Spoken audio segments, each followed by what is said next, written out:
Quatrième partie pour ce chapitre sur les équations de droite.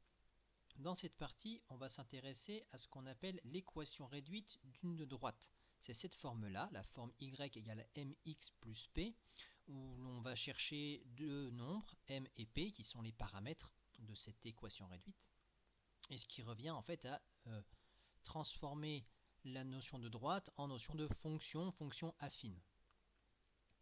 Notre point de départ sera de prendre une équation cartésienne, donc celle qu'on a établie par les calculs précédents, et de montrer que cette équation cartésienne se ramène à une forme réduite. Comme ça, on aura tout au long de ce paragraphe montré que toutes les droites admettent une équation cartésienne et que toutes les équations cartésiennes donnent, si la droite n'est pas verticale, une équation réduite, sous cette forme-là, avec des formules de calcul. Je vais redonner ici l'exemple du cours. Donc ce qu'on avait fait nous avant, c'était de dire que connaissant les coordonnées d'un vecteur directeur, n'importe lequel, ici 6 et 3, on retrouvait dans les paramètres de l'équation cartésienne, c'est la propriété qui est là, les coordonnées du vecteur. Et on repart de là. Le 6 et 3 qu'on voit ici, donc ce sont les paramètres moins b et a de l'équation cartésienne, ça nous avait donné 3x moins 6y plus 12 égale 0. Donc n'importe quel point m appartenant à la droite a des coordonnées qui doivent vérifier cette égalité.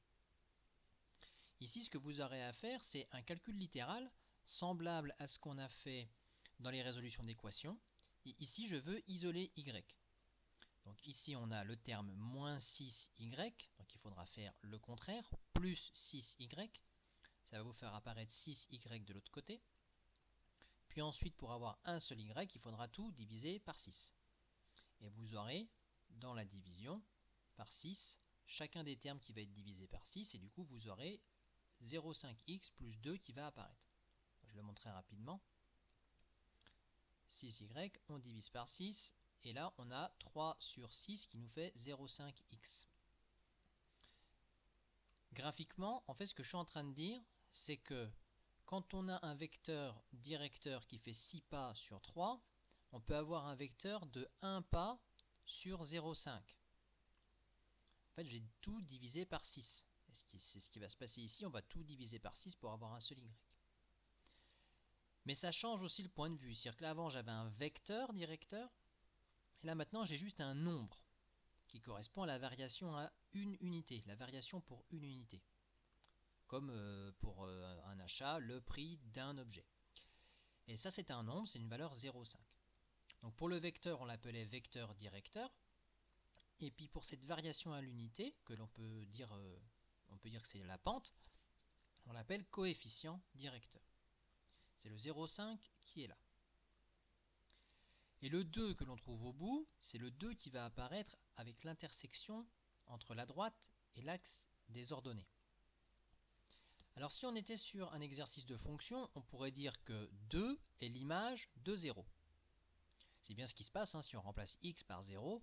0,5 fois 0 plus 2, ça nous donne comme solution y égale 2. Donc on est sûr que le point est placé là. Donc image de 0, dans le vocabulaire des droites, ça sera ordonnée à l'origine.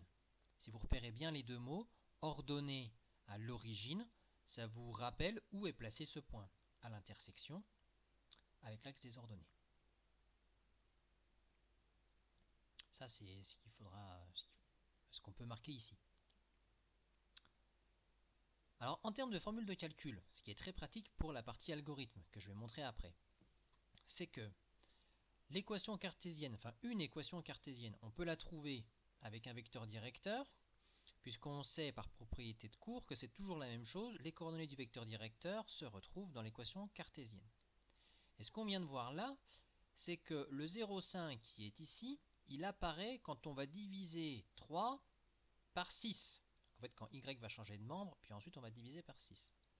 Ça veut dire que le nombre qu'on trouve ici, que j'ai appelé m, ça sera toujours, si on refait tout le processus en calcul littéral, ça sera toujours l'ordonnée du vecteur divisé par son abscisse. Ici, c'est bien 3 divisé par 6 qui m'a donné le coefficient directeur de 0,5. Et justement, c'est ici qu'apparaît une exception, c'est qu'en faisant une division par x, il y a une division qui est interdite, c'est la division par 0. Donc cette notion de coefficient directeur, elle existe seulement si x ne vaut pas 0. Alors dans quel cas x vaut 0 ? X vaut 0 signifie qu'on a un vecteur u qui ne se déplace pas, qui n'a pas de déplacement horizontal, qui a seulement un déplacement vertical. Donc le seul cas où le coefficient directeur n'existe pas, c'est le cas où le vecteur directeur est un vecteur qui donne la direction verticale. C'est pour ça qu'il y a toujours la précaution pour les fonctions affines, ou quand on passe à l'équation réduite d'une droite.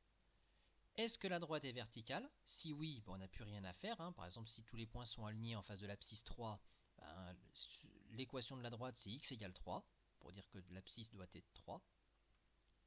Tandis que si la droite n'est pas verticale, alors cette fois-ci la notion de coefficient directeur est bonne, on peut le calculer et on peut ensuite parler d'ordonnée à l'origine. Parce qu'on sait que la droite n'étant pas verticale, on sait qu'elle va couper l'axe des ordonnées.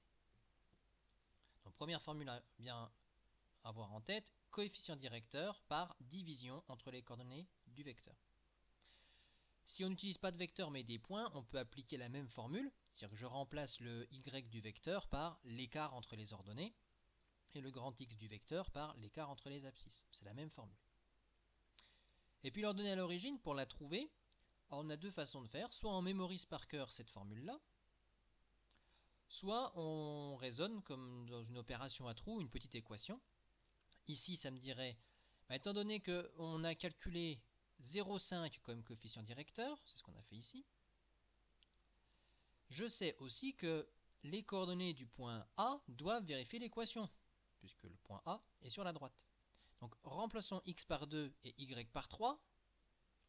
Ça va me faire 3 égale 0,5 fois 2 plus quelque chose. Si on va jusqu'au bout du calcul, le quelque chose, on va trouver que c'est 2. Soit par déduction de calcul mental, comme une opération à trous, soit en résolvant l'équation. Ce que je viens d'expliquer à l'oral, vous l'avez en modèle écrit ici. Pour trouver l'équation réduite d'une droite, autrement dit l'expression de la fonction affine dont la courbe passe par les deux points, étape 1, je calcule le coefficient directeur avec un vecteur directeur ou avec les coordonnées des points, ça revient au même. Une fois qu'on a le coefficient directeur, on trouve le paramètre manquant en utilisant les coordonnées d'un point.